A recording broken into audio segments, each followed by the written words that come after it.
Bienvenue à Brothers to You, un podcast où on essaye d'apporter différentes perspectives. en gardant un point de vue public. Moi c'est Raphaël. Et moi c'est Michael. Pour cet épisode, nous avons la deuxième partie. Nous avons parlé la dernière fois sur comment l'église devrait être construite, et cette fois on va parler qu'est-ce qu'on devrait fêter à l'église, comment le culte devrait se dérouler, ou pour utiliser le terme technique, comment devrait se dérouler la liturgie de l'église. Vu que la thématique est longue, nous allons le faire en deux parties. Premièrement, le culte en général, et après, l'enseignement. Ce que je te propose, c'est d'abord de regarder qu'est-ce qu'on a fait dans la première génération d'église après que Jésus-Christ est monté au ciel. Est-ce que tu sais comment ça s'est déroulé? Déjà, structure Non, d'église, pas du comme tout. ça, parce que la dernière fois, on n'a pas vraiment parlé comment c'était dans la Bible. Pas du tout, Raphaël. Je ne sais rien. Mais si. Dans Actes, tu te souviens sûrement, les membres de l'église ont tout vendu pour redonner après à l'église. Ils ont, entre guillemets, vécu un communisme interne. Prenez ça vraiment avec des pincettes parce que le communisme n'existait pas et le communisme est différent, juste simplifié comme ça. Mais il fallait partager leurs biens. Donc ça a bien changé par rapport à la structure d'église. Alors maintenant on le fait différemment, comme on a discuté dans le dernier épisode. Et puis, dans Actes chapitre 2, on lit qu'est-ce qui se passe avec les 3000 personnes qui se sont converties le jour même où ils ont reçu le Saint-Esprit. Et après, Pierre a donné une prédication pour dire, voilà, ce qui a été promis est venu. Ça décrit cette communauté. Ils persévéraient dans l'enseignement des apôtres, dans la communion fraternelle, dans la fraction du pain et dans la prière. Ça, c'est dans Actes des Apôtres, chapitre 2, verset 42. Alors, ce qu'on faisait, en tout cas, c'était cette communion. Comme on a dit, le but c'est de se rassembler dans la fraction du pain, donc la scène, en fait, la Sainte Seine, fêter la Sainte Seine, et puis dans la prière. Voilà, ça c'est ce qu'ils ont fait. Et Paul écrit aussi à une église dans la Colossiens, où il parle justement qu'est-ce qu'ils devraient faire quand ils se rassemblent. Et puis, dans Colossiens 3,16, c'est marqué que la parole de Christ habite en vous, dans toute sa richesse.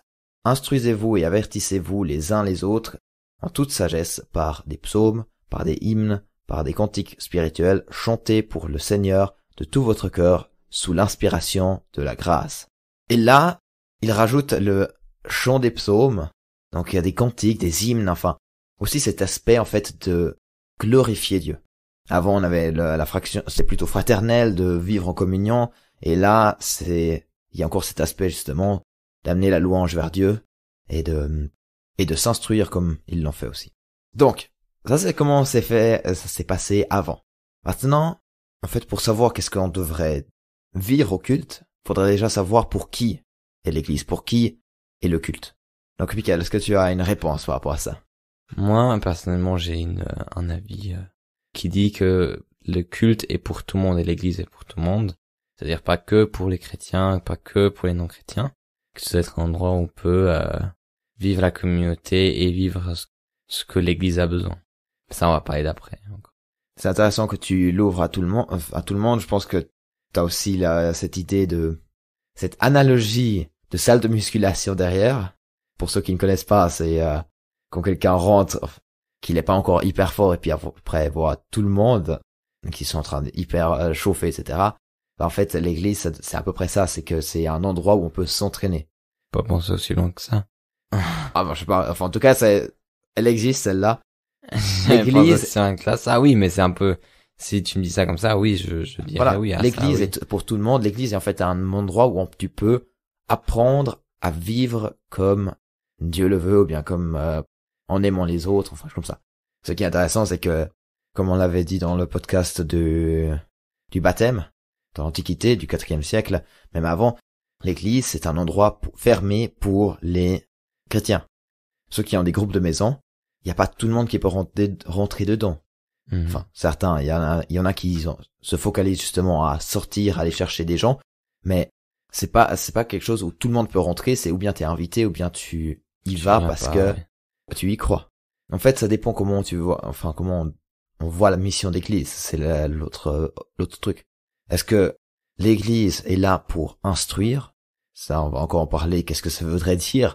Ou est-ce que l'église est aussi un outil pour l'évangélisation? ou est devenu un outil pour l'évangélisation, parce qu'avant, c'était pas le cas. Tu te baptises pour venir En église. dans la famille. Parce que c'est une famille, en fait, avant. Ils se nommaient frères et sœurs, ils fêtaient, ils mangeaient ensemble, etc. Donc c'est vraiment une famille où ils ont un père qui est au ciel. Ouais, tout à fait. Après, je pense que c'est pas, ça dépend vraiment de ce que les besoins sont dans la région. Je pense que ça dépend aussi beaucoup de ça.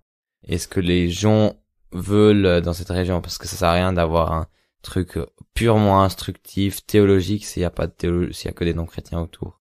Voilà, en fait, il faudrait parler, en fait, de qu'est-ce que c'est l'évangélisation, où est-ce qu'on devrait le faire, parce que, éventuellement, l'église devrait pas être un outil pour l'évangélisation. Ou bien, si tu l'utilises comme un outil d'évangélisation, tu devrais aussi avoir quelque chose d'autre, d'autres événements où les gens peuvent s'instruire. Mais ça, c'est aussi d'autres questions. Est-ce que l'église est là pour s'instruire? Enfin, avant, oui. Maintenant, je pense que oui aussi, mais comment on devrait le faire? Alors, plus de questions que de réponses. Voilà, t'as posé beaucoup de questions. Après, moi, je dirais, oui, il faut utiliser ça comme outil pour évangéliser, parce que je veux dire, c'est là où tu vois comment les gens vivent, comment les gens ils ont soif de Dieu, et ce serait un peu, c'est comme si tu veux montrer aux gens comment c'est cool de faire du foot, mais tu leur interdis d'aller dans le stade pour voir un match. Certes, t'as des entraînements qu'ils viennent pas voir, mais c'est quelque chose que tu dois mettre aussi en place à côté. Et puis, il faut pas oublier qu'aujourd'hui, c'est plus la même chose. Tu veux pas les jeunes ou la génération d'aujourd'hui n'a pas envie de s'engager en tout pour accéder à quelque chose. Ils veulent accéder à quelque chose et peut-être s'engager. Ça, c'est vrai. Ça a bien Ça a changé. changé. Puis aussi, la culture, je dirais, parce que c'est pas, on va dire ça comme ça. Avant, t'étais religieux. Dans l'Antiquité, tout le monde était religieux. Tout le monde participait à des fêtes religieuses, etc. Là, on est dans une société sécularisée, entre guillemets. On peut pas généraliser, mais les gens ne sont pas forcément religieux.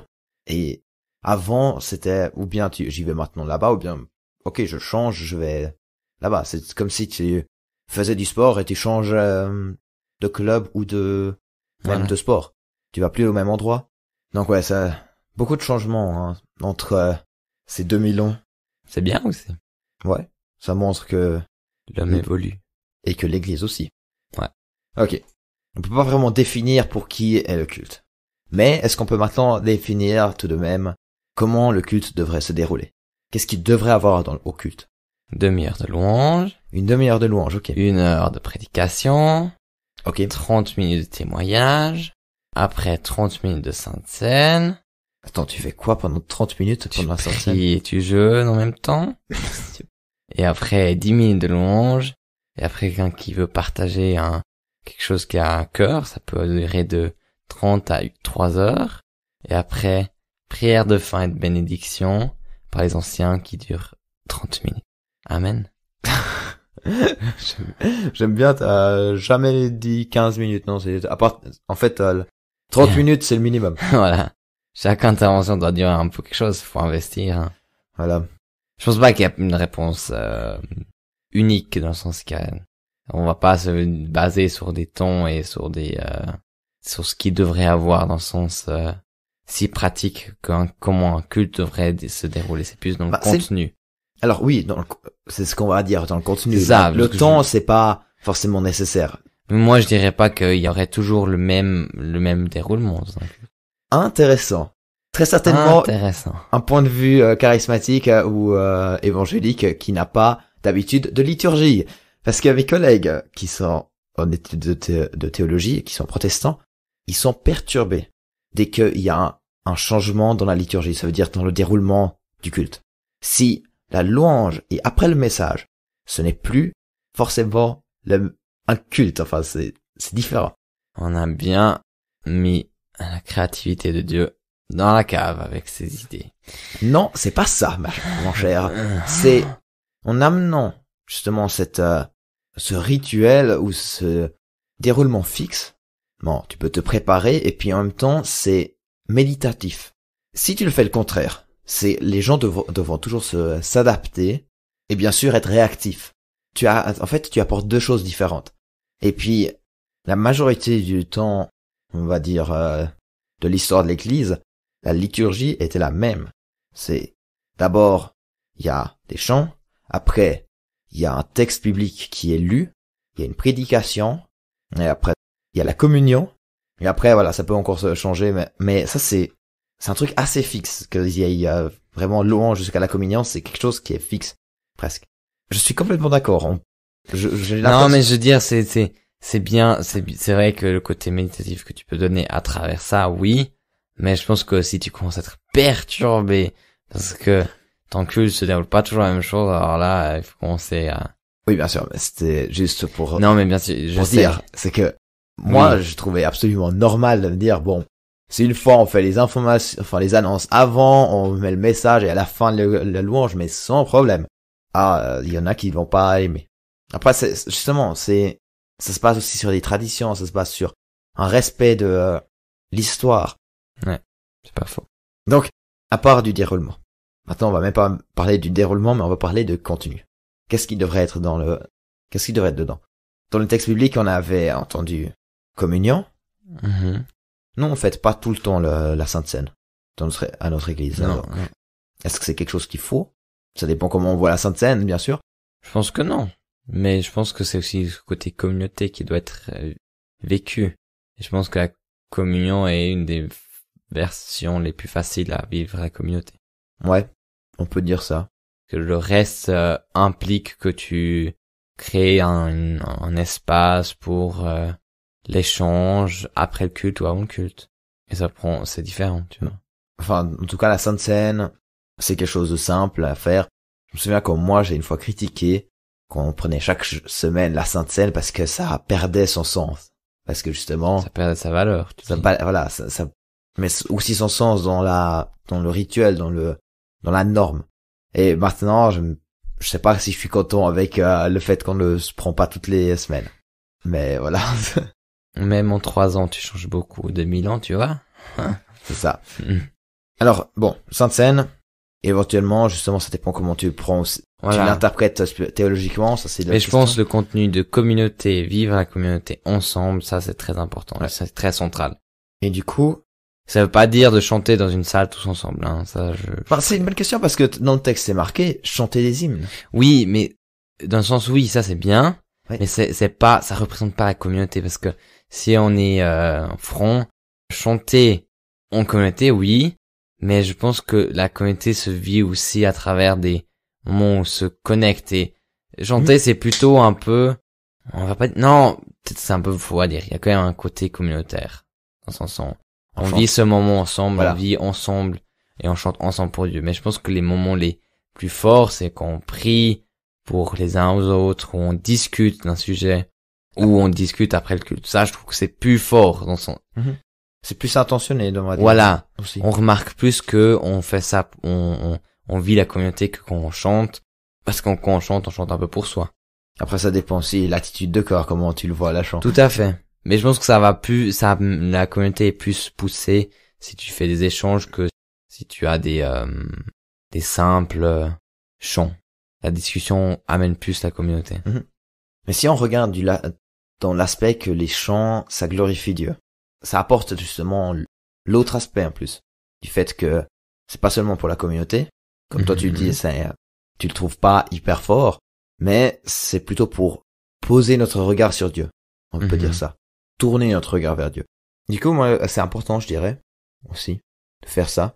Après, dans le même texte, Colossiens 3, 16, juste après, au 17, c'est « Et quoi que vous fassiez, en parole ou en acte, faites tout au nom du Seigneur Jésus-Christ en exprimant par lui votre reconnaissance à Dieu le Père. » À nouveau, je pense qu'on peut glorifier Dieu d'une autre manière que juste par des chants. Oui. Parce que sinon, quelqu'un qui est muet ne peut pas glorifier Dieu. Ouais. Non, c'est important de le dire. Donc on a chant pour glorifier Dieu, pour vivre cette communauté, Sainte Seine pour vivre facilement cette communauté. La prière, tu disais, est-ce qu'il faudrait faire partie ça du culte? Après, je pense que ça dépend après de ta communauté, dans le sens à quelle grandeur tu as. Parce que si maintenant tu regardes une grande église de 300, 400 personnes. Même 200. Ou 200, laisser prier tout le monde, voilà, mais prendre un moment après la prédication pour réfléchir et méditer et prier pour les uns et les autres, je pense que ça, c'est quelque chose de bien. Mhm. Après, je rappelle qu'il y avait des moments où nous, on faisait des prières Spontané. voix haute, dans la salle, puis chacun pouvait élever sa prière. Ça aussi, quelque chose un peu de communautaire et connecter les gens. Mais je pense que ça dépend vraiment de la grandeur, comment tu peux faire ça et comment tu peux appliquer ça. Et je pense que ça se vit plutôt dans un petit groupe pour vraiment avoir un moment fort. Ouais. Ou un moment fort dans le sens, un moment où on se connecte entre les gens. Si t'es à 4 à 5 et tu peux partager ouvertement tes sujets de prière et tout, c'est beaucoup plus personnel que si tu passes un moment de prière dans la salle. Ouais, je suis d'accord. Après, Paul dit aussi qu'il faut qu'on s'instruise les uns les autres. Est-ce que un culte musical pourrait aussi être une instruction pour les gens? Je pense que c'est plutôt une réflexion. Ce serait plutôt une réflexion, ce qu'est une méditation. Ouais, méditation sur un sujet ou Ouais. comme ça. Bah, ça peut être instructif, on peut dire. Oui, indirectement, oui. Indirectement, mais là, c'est vraiment aussi chaque personne qui doit faire ce pas de s'instruire, on réfléchit. Ouais, c'est une démarche personnelle. Tout à fait. Puis je pense que oui, il faut instruire. Après, là aussi, je pense que c'est pas que, il y a pas que instruire dans le. Ouais, instruisez-vous et avertissez-vous. Voilà, il y a instruire et avertir. Ouais. Je pense avertir, ça c'est plutôt sur le côté où ça devrait plutôt être fait personnellement un 1-1, que pas une personne. Où c'est bien que l'Église parle dans les prédications d'avertissement, de choses qui pourraient perturber, mais je pense que c'est surtout quelque chose aussi de personnel, parce que un avertissement, c'est tu avertis sur une situation spécifique. Et je pense que c'est beaucoup plus effectif si tu fais ça à 1-1 que si tu dis ça dans la salle à tout le monde. Après, justement, ça dépend dans quel contexte c'est, dans quel aussi la grandeur, quelle église. ouais, quelle église, mais même pas la grandeur. Si il y a un problème et pour toute l'église. Voilà. Prenons l'exemple historique, l'esclavage. Oui. Ça concerne tout le monde. Oui, tu dois instruire et avertir tout le monde, oui. Oui, oui, dans ce sens-là, oui. C'est pour ça que je dis mais je pense que le plus grand travail, de nouveau ici, est fait sur une base personnelle que sur toute l'église. Après, je pense que en faisant un avertissement global, ça peut pousser à des discussions et d'avertissements entre les personnes. Après, ce que je trouve aussi important dans ce que tu dis, c'est que c'est pas avertir en jugeant, mais plutôt à les amener à une solution. C'est pas comme ça que tu vas aimer la personne. C'est justement en disant, voilà, là, il y a quelque chose qu'il faudrait changer, corriger, et c'est comme ça. Ouais, je dirais même pas une solution. Je dirais écouter et en parler. Une solution, c'est pragmatique et c'est pas la bonne, je pense pas que c'est la bonne solution de dire des solutions. Alors là, tu vas plus sur la relation d'aide, je dirais. Ou c'est un plus de l'écoute. Moi, je dirais, si tu veux avertir quelqu'un, moi, je trouve, c'est quand même important d'amener des solutions possibles. Oui, mais moi, je dirais pas tout de suite. Je dirais, au premier, tu dois en parler. Tu dois parler pourquoi et comment, parce que tu penses que ta solution est modelée pour tout le monde. C'est ça que je veux dire. Non, pas du tout. Alors, comment tu veux donner une solution si tu sais même pas comment c'est? Ce sont des possibilités, c'est pas des solutions. Oui. Après, voilà, quand tu enseignes les gens d'une manière un peu plus de masse, faut apporter plusieurs solutions, faut apporter plusieurs possibilités pour les gens. Ou bien, si vous pensez que les gens après sont débordés par plusieurs solutions, faut apporter une solution, et puis les gens essayent cette solution, et puis ça fonctionne pas, si ça fonctionne, tant mieux pour eux. Bon. Donc, ce que j'ai compris, la communion, faut vivre avec des chants, de l'enseignement, des prières, la Sainte Seine, toujours en étant libre et pas forcément forcer quelque chose à être. Mais maintenant, c'est savoir qui peut servir, qui peut guider le louange, qui peut enseigner, qui peut amener la Sainte Seine. Est-ce que t'as des critères, Michael? Je pense que le seul critère serait de croire en Dieu. Moi, je dirais pas plus. Être baptisé? Non, pas pour tout. Non. Peut-être. Non, même pas. Bon, voilà, c'est à nouveau la question aussi par rapport le baptême et la Sainte Seine. Oui, à qui est destiné, Voilà, qu'est-ce que ça fait. Mais moi, je pense que chacun qui a un don spécifique et qui croit en Dieu peut l'investir et le faire. Je pense un simple entrer dans la communauté par un vote ou comme ça, je trouve ce serait et pour pouvoir servir, je trouve que c'est ça la condition, c'est on commence à faire une exclusivité dans une chose. Après je pense que c'est aussi très important que la personne croie aussi à ce que l'église croit. Pas qu'une personne pense qui va faire, qui fait de la louange pour un sujet que l'église n'a pas envie de soutenir. Je sais pas, c'est peut-être un exemple bête. Enfin, à nouveau, la question de suivre la vision du berger si on pense pas de manière hiérarchique. Alors, qu'est-ce que tu penses de Paul a écrit dans 1 Timothée, chapitre 3, à partir du verset 8. Les diacres, du grec, c'est en fait les personnes qui vont servir à table, les serviteurs. Eux aussi doivent être respectables, n'avoir qu'une parole et ne pas s'adonner à la boisson, ni être attirés par le gain. Ils doivent garder le mystère de la foi avec une conscience pure, qu'on les mette d'abord à l'épreuve et qu'ils exercent ensuite leur ministère, s'ils sont sans reproche. De même, les femmes doivent être respectables, non médisantes, sobres, fidèles en tout. Les diacres doivent être fidèles à leurs femmes et bien diriger leurs enfants et leur propre maison. En effet, ceux qui ont bien rempli leur service gagnent l'estime de tous et une grande assurance dans la foi en Jésus-Christ. Je pense qu'il y a rien de faux dans ça, mais j'ai l'impression, je trouve que ça reflète cette idée de vouloir plus de Dieu, vouloir appliquer ce que Dieu nous demande et vouloir ressembler à Jésus. Et je pense que si on commence à faire des examens pour tout et n'importe quoi, pour rentrer dans quelque chose, on crée une exclusivité de quelque chose. Puis on sait tous qu'on n'est pas parfait, on sait tous qu'on n'est pas irréprochable. Et je pense que si on commence à se dire qu'il faut être irréprochable, on va créer de la pression sur les gens qui doivent servir. On va créer de la honte sur des sujets quand ils vont être dits, et les gens ils vont pas avouer les choses parce qu'ils auront peur de perdre leur poste. Je trouve que c'est contre-productif à 100%. De créer des limites. Pour moi, le seul truc c'est que tu crois en Dieu, tu crois dans les valeurs, et si tu commences à mettre quelque chose en doute ou quelque chose, tu rentres dans un sujet sensible, là oui, il faudrait réfléchir, qu'est-ce que le sujet est. Par exemple, dans une prédication où tu parles de l'homosexualité, il faut, je pense, diriger ça. Tu peux pas donner le micro à tout le monde et qu'il puisse dire ce qu'il pense. Je pense que ça doit être filtré, ça doit être un peu réfléchi, ça oui. Alors, c'est intéressant que tu parles qu'on ne devrait pas poser de limites. Maintenant, il y a plusieurs églises qui ont viré leur pasteur parce que il y avait un cas d'infidélité. Donc, un pasteur est devenu infidèle à sa femme. Il n'a plus le droit de prêcher, il n'a plus le droit de l'idée de l'église. Après, il y a encore d'autres textes dans Timothée, je crois, où le pasteur devrait être vraiment presque irréprochable. C'est en fait la personne que tu regardes vers, en tant que guide, en tant que mentor, on peut dire, en tant qu'exemple. Bien, ça peut être aussi une femme. Et pour justement pousser un peu tes limites, qu'est-ce qui se passe si on prend les cas extrêmes? Le pasteur un problème d'alcool. Grave problème d'alcool. Ou le pasteur, le cas de Hillsong, a abusé de personnes.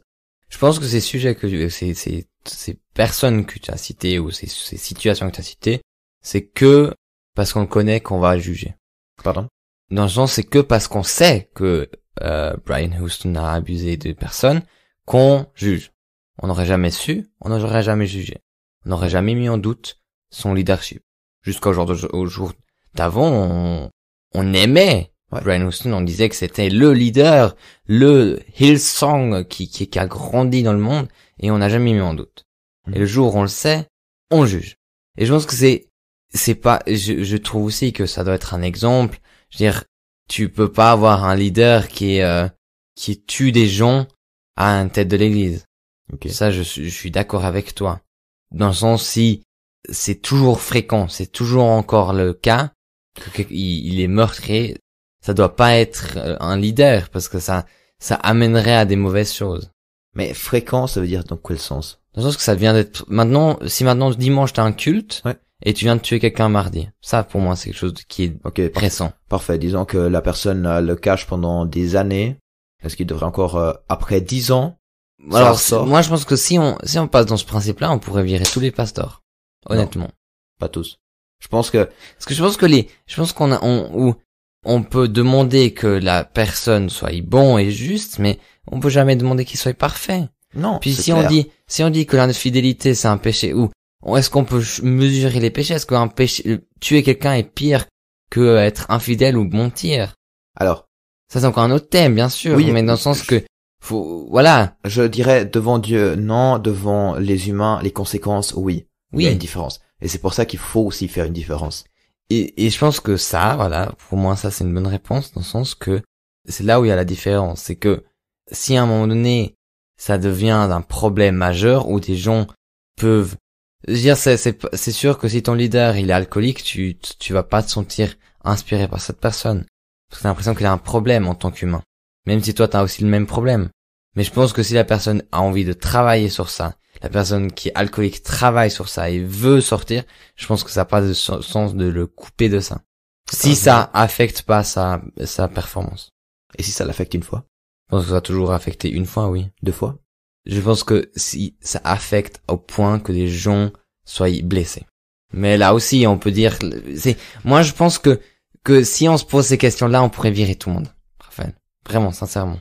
Parce que tu vas toujours blesser, tu vas toujours être affecté par ta situation, comment tu es, ce que tu viens de vivre avec ta famille. Je suis tout à fait d'accord. Enfin, en tout C'est cas, pour ça. j'espère que t'as un peu compris la difficulté aussi. Oui, mais dans de ce sens, c'est mettre pour ça des que moi je limites mettrais pas vraiment une limite, parce que qui on est pour juger? Je dirais pas que ça fonctionne pour cette situation-là. Parce que, par exemple, dans la politique, tu veux pas forcément quelqu'un qui est mauvais. Oui. Et c'est pour ça que tu vas élire quelqu'un d'autre. Oui. Et c'est pour ça que tu vas juger. Je suis désolé, mais là, tu vas juger. Oui. Non, Si on dans est ce pour sens-là, juger, oui. on est des personnes égoïstes qui veulent notre bien. Mais est-ce que à partir du premier pas qui est faux, tu dois enlever la personne? Dans le sens, c'est ça que je veux dire. C'est qu'est-ce qui est un problème majeur? Puis je pense que toi, ce que tu as dit avant, ce qui est aux yeux des hommes qui est faux et mauvais, oui, ça, je pense qu'il faudrait changer. Bon. Enfin, en tout cas, moi, je voulais juste un peu te poser ces questions. Moi, ce qui m'est revenu aussi, c'est à nouveau cet aspect de famille, où justement, c'est pas parce que alors là, c'est l'analogie un peu pourrie, mais voilà, c'est pas parce que la main est malade qu'on va directement l'amputer. Si une fois elle est trop malade, c'est peut-être nécessaire. Je crois pas que ça affecte. Ah mais ouais, ça c'est un bon mot, que ça affecte les autres. Mais c'est justement une situation de famille où tu dois voir avec cette personne, on est des humains, on n'est pas justement une maladie, on n'est pas un problème, on est des gens imparfaits qui ont besoin d'aide des autres. Et je dirais que c'est là où il faut parler avec la personne. Ouais. Donc, qui peut servir, je dirais que c'est quelque chose qui se regarde en famille. Ouais, c'est pas faux. Ainsi que la question de qui peut venir visiter cette famille, visiter cette église. Oui. Si vous voulez inclure tout le monde ou bien juste les chrétiens. Mais, justement, autre contexte, autre concept. Bon. Par rapport à qui peut servir, on a un magnifique texte de Paul en Éphésiens 4, versets 11 et 12. C'est lui qui a donné les uns comme apôtres, les autres comme prophètes, les autres comme évangélistes, les autres comme bergers et enseignants. Il l'a fait pour former les saints aux tâches du service au vu de l'édification du corps de Christ. Alors, très certainement, vous connaissez ce texte. Certains appellent ça les 5 dons, enfin 5 dons de service. D'autres le voient des vocations. Il y en a même qui interprètent qu'il y en a 6, parce que tu as justement les apôtres, les prophètes, les évangélistes, les bergers et les enseignants, ça c'est 5, plus encore ces 5 qui enseignent les saints, 6e. Donc, est-ce que c'est quelque chose de fixe? Moi, je le vois plus comme je veux pas figer en fait des mots par rapport à ça, parce que j'ai un peu réfléchi, c'est assez précis, qu'est-ce que c'est un apôtre, etc., mais en même temps c'est assez large. Sous quelqu'un qui est responsable des réseaux sociaux, de la communication, tu peux dire, ah, lui c'est un évangéliste. Ouais.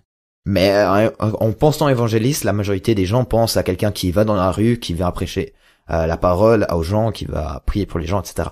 Ou bien apôtre, la majorité du temps c'est quelqu'un qui va implanter des églises, mais une personne de notre église a dit que c'est plutôt quelqu'un qui a une vision, qui apporte cette vision, qui voit le but.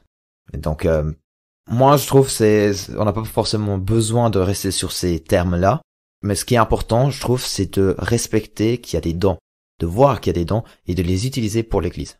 Intéressant, c'est que dans un commentaire, quelqu'un a critiqué que les gens qui ont un don de entrepreneur le confondent avec le don de berger, le don de pasteur. Donc il critiquait que du coup les gens produisaient quelque chose justement produisaient du profit dans l'église au lieu qu'un pasteur qui devrait plutôt produire, non, même pas produire, mais garder, soutenir. Ouais. Voilà, ça c'est juste le petit côté que je trouvais intéressant. Michael, t'as quelque chose à dire par rapport à ces dons, Je pense que c'est un bon schéma pour comprendre et voir un peu ce qu'on est. C'est un peu pour faciliter la tâche, mais je pense pas qu'il faut se figer sur ça, comme t'as dit. Mm-hmm.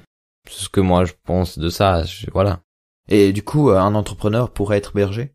Est-ce que ça va sous le don de berger, entrepreneur? Ou ce serait plutôt apôtre? Je pense berger. Ouais, berger, apôtre. Berger, c'est peut-être, dans le sens, c'est pas, comme on a dit, tu peux utiliser tes dons à l'extérieur de l'église. Ouais. Mais tu peux être berger de tes employés, tu vois. Oui, c'est vrai. Et puis voilà, on se focalise, on se fiche sur les, sur ces termes, voilà, sur ces termes. Puis je pense que comme t'as dit, hein, quelqu'un sur les réseaux sociaux, c'est pas l'évangéliste comme on le connaît, c'est différent. Ouais. Je pense qu'il faut, on peut pas avoir les mêmes termes aujourd'hui. C'est des beaux termes pour bien expliquer qu'est-ce que c'est, ça image bien ce que c'est. Ça montre aussi une diversité déjà. Voilà, mais ça veut pas dire que ça doit être, tu dois toujours avoir ces 6 trucs et qu'est-ce que tu es, ça t'aide à comprendre où sont tes capacités, où sont tes dons et investir dans ce côté-là. Après, ce qui est intéressant, c'est que alors il a pas cité tout plein de choses, il aurait pu aussi dire médecin, mais médecin n'est pas là-dessus, c'est ces 5 dons spécifiques sont là pour enseigner les saints, donc l'église. Alors, je dirais que Paul voulait pas juste dire il y a des dons, mais je pense qu'il y a des dons qui sont spécifiques aussi à l'enseignement des saints. Ouais. Et c'est pour, je pense, voilà, justement, faut pas trop se figer dessus. Faut pas forcément se donner des titres. S'il y en a qui se donnent des titres, je respecte aussi ça. Tant que c'est pas donné par soi-même. Enfin, ouais, je peux pas juste dire maintenant je suis apôtre, point barre. Ouais. Il y a des églises qui ont justement cette tradition de envoyer des gens, etc. Alors, ça c'était le culte en général. Prochain épisode, ce sera sur l'enseignement spécifique, quelque chose qui m'est très à cœur. Donc, qu'est-ce qu'il faut prendre avec? L'église, c'est une famille qui décide comment la vie en communauté peut être vécue et comment la famille doit fonctionner. Exact. Basé sur la Bible et sur ce que Dieu nous dit. Exact, ça c'est une très bonne conclusion pour ce podcast. Merci d'avoir écouté. Et au prochain épisode de Brothers View.